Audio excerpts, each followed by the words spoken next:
Assalamualaikum warahmatullahi wabarakatuh. Perkenalkan nama saya Dizi Azani Fajri dengan NIM 250041005. Saya dari kelompok 4 akan membahas tentang pemanfaatan Learning Management System atau LMS dalam pembelajaran di SMA.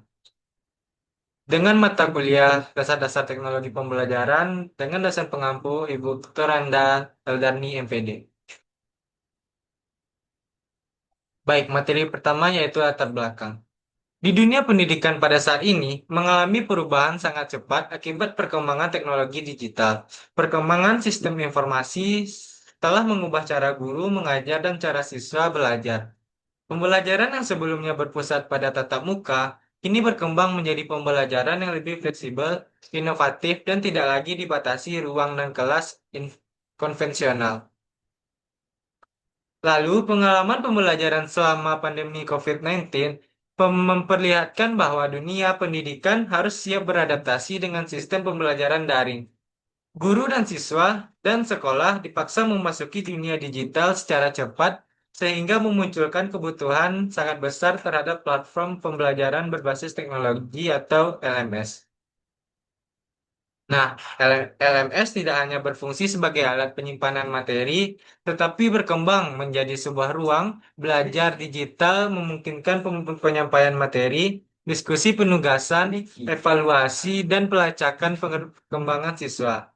Karena itu, LMS dipandang mampu mendukung pembelajaran modern di SMA yang menuntut siswa aktif, kreatif, dan mandiri. Baik, kita masuk ke dalam pengertian LMS. Apa sih itu LMS? LMS yaitu Learning Management System, sebuah platform digital yang dirancang untuk mengelola proses pembelajaran melalui sistem berbasis teknologi. Sistem ini menghadirkan ruang belajar virtual yang menyediakan materi, tugas, penilaian, dan interaksi antara guru dan siswa secara daring. LMS merupakan bentuk penyederhanaan proses pembelajaran tradisional agar lebih efisien, fleksibel, modern, dan dapat diakses kapan saja dan di mana saja. Dalam konteks pendidikan SMA, LMS menjadi alat penting karena siswa berada pada fase perkembangan yang menuntut kemampuan belajar mandiri dan menguasai literasi digital sebagai bekal menghadapi perkembangan teknologi di masa depan. Nah, gimana sih konsep kerja LMS? Cara kerja LMS dapat dilihat sebagai sebuah sistem mengintegrasikan beberapa komponen seperti penyediaan materi belajar, penyimpanan data pembelajaran, interaksi antara guru dan siswa, proses evaluasi, serta pelaporan perkembangan peserta didik. Semua proses tersebut dilakukan secara digital tanpa harus mengandalkan sistem pembelajaran tradisional. LMS mensinergikan teknologi dan pendidikan sehingga pembelajaran menjadi lebih terstruktur, terdokumentasi, dan mudah dipantau. Nah, selanjutnya adalah fitur utama LMS. Fitur utamanya yaitu course management atau pengelolaan mata pelajaran. Yang kedua adalah guru dapat membuat mata pelajaran, kelas, dan pembagian materi sesuai kompetensi belajar. Ketiga adalah online resource. Yang keempat, materi bisa berupa PDF, Word, PPT, audio, video, modul interaktif, bahkan link website. Kelima ada assessment atau penugasan digital. Yang keenam, siswa mengumpulkan tugas lewat unggahan file dan guru memberikan nilai secara digital.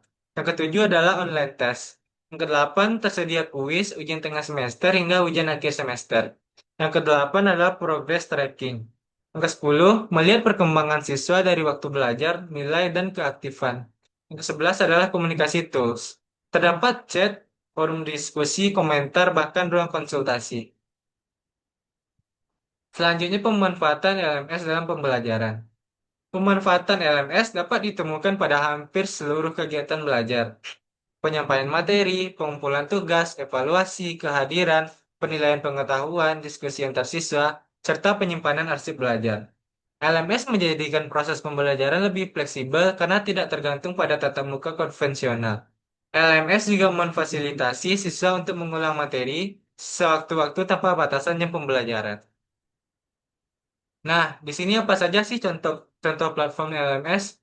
Beberapa platform yang digunakan oleh SMA di Indonesia yaitu Google Classroom, Moodle, Edmodo, Ruang Guru Kelas, Microsoft Teams, psikologi, dan lain-lain.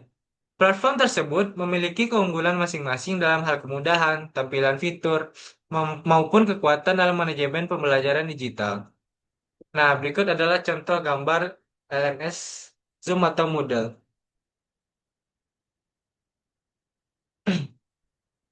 Nah, kita lanjut. Apa sih manfaat LMS bagi guru? Guru dapat mengatur materi menjadi lebih sistematis, mengurangi beban administrasi manual, memantau perkembangan siswa dari hasil analisis sistem, memberikan nilai secara transparan, mendokumentasikan proses pembelajaran, menghemat waktu dalam proses penilaian.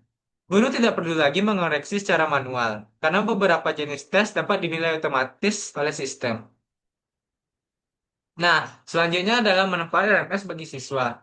Siswa memperoleh banyak keuntungan, antara lain bisa belajar kapan saja, tidak terbatas ruang kelas, memahami materi berulang kali, mendapatkan materi multimedia, video atau audio, terbiasa mencari informasi mandiri, melatih kemampuan berpikir kritis, meningkatkan literasi digital, dan mengasah tanggung jawab dan disiplin belajar.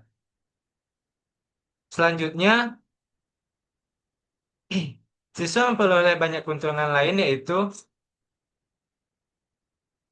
bisa belajar kapan saja, tidak terbatas ruang kelas, memahami materi berulang kali, mendapatkan materi video dan audio, dan lain-lain.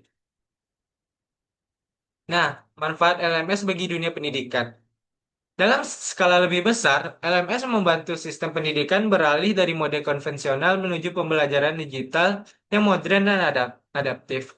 LMS mempersiapkan siswa menghadapi era global yang menuntut keterampilan digital dan kemampuan belajar mandiri atau self-regulated learning. Nah, tantangan implementasi LMS. Beberapa hambatan sering ditemui yaitu ketersediaan perangkat yang mengurang, akses internet, literasi digital yang rendah, siswa kurang termotivasi, sistem belum familiar, dan kurangnya dukungan dari sekolah. Masalah tersebut dapat menyebabkan penggunaan LMS tidak maksimal meskipun fasilitas platform sudah tersedia. Nah, selanjutnya adalah tantangan bagi guru. Masih banyak guru yang mengalami kendala karena ketidaksiapan beradaptasi dengan teknologi, kurangnya pelatihan, dan minimnya pengalaman mengajar berbasis digital, serta merasa lebih nyaman dengan metode konvensional atau metode tradisional. Guru memerlukan waktu dan pendampingan agar bisa menguasai penggunaan LMS secara optimal. Selanjutnya adalah dukungan sekolah. Sekolah memegang peran sangat penting, misalnya dengan menyediakan WiFi sekolah, fasilitas labor komputer, dukungan teknisi IT, pelatihan bagi guru, pendampingan siswa, kebijakan wajib LMS. Tanpa dukungan institusi, penggunaan LMS tidak dapat berjalan maksimal. Nah, apa saja sih strategi optimalisasinya? Strategi yang dapat dilakukan yaitu pelatihan berkelanjutan, workshop teknologi, peningkatan jaringan internet, penyediaan perangkat, materi digital kreatif, evaluasi dan monitoring, serta integrasi LMS ke kurikulum. Berikut adalah contoh pelatihan berkelanjutan guru dalam menguasai LMS.